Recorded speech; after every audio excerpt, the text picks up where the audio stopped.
Hey, welcome to another Dino Reacts. We about to get into this Trump trial again. Big week for him. Could be sent to jail. He could possibly be sent to jail this week. Well, like I said, as always, I've been trying to dig into how the liberal media is talking about him. So once again, let's see how this case is going. Let's let's get after it. And that he wanted nothing to do with the Stormy Daniels deal. And so basically, let's kind of bore into a little bit about what it is that the jury wanted to hear and what it is that was said. So one piece of testimony they're hearing this morning is what Pecker said about the Trump Tower meeting. Here's some of what he said on the stand.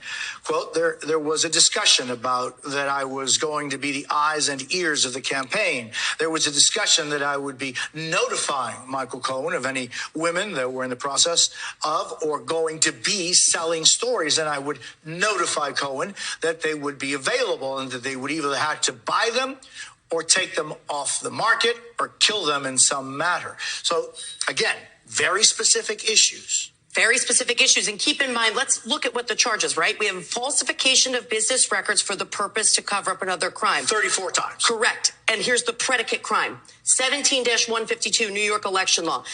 It is a misdemeanor to conspire to prevent or promote an election through unlawful means. So here, what we're seeing, the testimony that's being... Oh my God, dude! Like when I listen to the liberal lawfare mumbo jumbo, man, it just really gets down to the point of like throwing all these numbers at the American people when it really comes down to a simple fact. You guys are trying to arrest this guy for trying to pay off a woman he had sex with against his wife, which nobody's saying that's right. You should never cheat on your wife, but you should get 34 felonies for it. That's setting that's setting the wrong precedent on a whole lot of different levels, man. This is crazy. Back. This relates to that idea of the conspiracy. They're agreeing to suppress these stories. And this is where the prosecution, where there might have been some areas where Donald Trump is not so close to the transaction. Let's think about it. The invoices Michael Cohen sends. He testified he generated those himself. Donald Trump does not sign all the checks. So there's these areas where Donald Trump isn't necessarily very close to the transaction. But if you develop this conspiracy theory and they're all acting in concert, every single act in furtherance of that conspiracy can be impugned upon Donald Trump, which is what the prosecution is looking to do. Interesting. Wait. Did she basically just say that Donald Trump was nowhere near anything, but based upon the conspiracy theory that the prosecution is putting out there, it can tie him to it? Where is the crime, man? Where's the facts? Like, what are they throwing all these numbers out here, and none of it's landing? This is crazy. Listen, I ain't no lawyer or nothing. I can just tell when somebody's like pissing on my leg, man. Because right now they're asking, this is what is being read back to them, part of the redirect of David Pecker by Steinglass. And it's specifically the transcript portion about catch and kill and about Pecker's understanding of his role in all of this and that he wanted nothing to do with the Stormy Daniels deal. Catch and kill is something that we heard a lot about, not illegal, but in this particular case, if that meeting had as a purpose to create a plan to, in a way, do anything and everything so that these bad stories would not come out coincidentally when there was an election coming up. Yeah, well, I think if it's the prosecutor's not a coincidence, obviously, right? But I think, yeah, that's the core of the prosecution's case. Listen, there was no amount of bad stories that would have came out in 2016 that would have got Hillary Clinton arrested, that would have got Hillary Clinton elected. Man, all of this is such a scam. And it's frustrating to see Donald Trump go through all this with everything we know about Hunter Biden. About everything we know about his illegal documents. Just like with all of this stuff out here, to see them going through this, it's really just a slap in the face to my intelligence, man. It's like, what the hell? right? The catch or kill may not be illegal, all right, but what they're doing here is they're doing it for an unlawful purpose, and that unlawful, they're trying to impact an election for an unlawful purpose. And Jeremy, I agree fully with, reading the tea leaves here is difficult. When I would wait and read a jury note, as a prosecutor, if I could make money reading the future, you would try everything you can.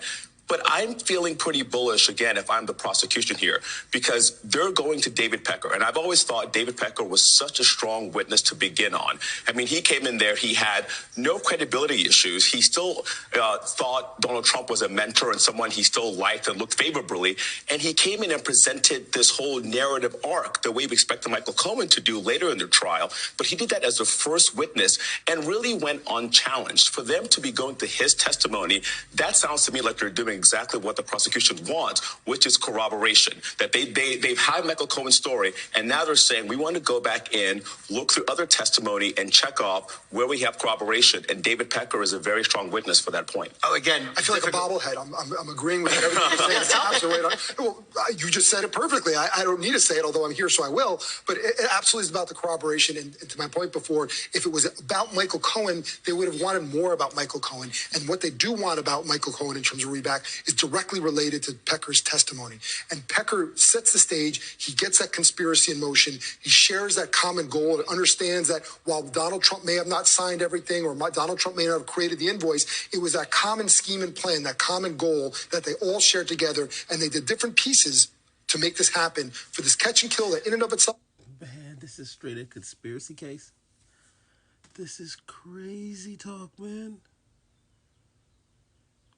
I'm telling you, all of these people are held guilty, man. All these people are held guilty. All these people are responsible for this. What y'all doing to the country? This is crazy. Man. Catch and kill? Man, the terms they used. The terms they used. It was not illegal. That's fine. Let's have no misgivings. Governor Cuomo did it. I'm part of Cuomo. I apologize. Governor Schwarzenegger did it allegedly back a long time ago. NDAs aren't illegal. 100%. It's just the mechanism and how they did it and the manner they actually did. And so here's a question, because again, tea leaf reading, I'm like a little worse. I don't even know what a tea leaf looks like. But the fact that the jury kind of got together as a group for the first time yesterday, right? I mean, they were able to sit and assume their responsibilities for about 4 hours and 20 minutes. Does that tell you anything, that this is what could be the first 4 questions of a whole slew of questions, if they're looking at this chronologically, that would be, oh, that's why they're asking about Pecker. He was the first witness. Is it possible that they're just breaking this down brick by brick to something that you kind of alluded to this week, right, that a lot of this is brick by brick to build the wall? Is this possibly just first phase? Let's ask the questions and then go forward chronologically down the case. Yes, first of all, I drink coffee, not tea. So, I honestly think that now that I'm listening to this, and listen, I'm not speaking from any type of deep sense of being a lawyer or anything. I go off of common sense. And what common sense is telling me right now is there's no case that there's still what the case is is that he did election interference with trying to pay off give hush money to a porn star, and in doing that he used his election money. And since he wasn't actually there to do it, or did he didn't sign anything. He wasn't there, he didn't sign anything. But because people in his cabinet decided to do that unbeknownst to him, he's tied to it. And even though they say he never directly, through hints and conspiracies, he did. So there was no actual physical tie there. So it's none of this is worth Trump being on trial for. Period. Like zero. But let's continue. I gotta hear both sides, baby. But I do think that that's also a possibility. So there's a lot of different reasons why the jurors could start here. One could be, as you said, Pecker's testimony was at the very beginning of the trial. Maybe they didn't remember it. There was a lot of, in the closing arguments by the prosecution, you got to look back to Pecker's testimony because it corroborates Michael Cohen. It could be because there's somebody in there who says, I don't believe a word Michael Cohen said. And there's other jurors who said, you know what? It was corroborated by Pecker. Let's go take a look at Pecker's testimony. So there's a whole slew of reasons why this could be happening.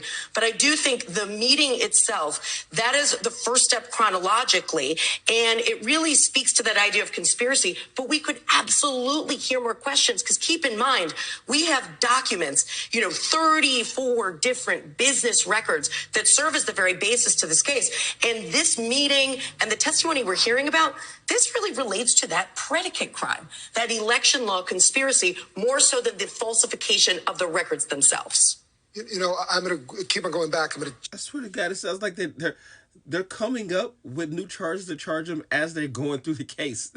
We're just going to, dude, we could possibly charge them for this. Wait, we could possibly charge them for that. It shouldn't be that hard to state directly what a person is accused of. But they can't. Because the actual crime is a conspiracy. They're tying on things. They're tying on things around it. Like, oh, he did this. He said he did this. He said he did this. But this is what this journey is for, man. To figure out the truth. So we got to get in, man.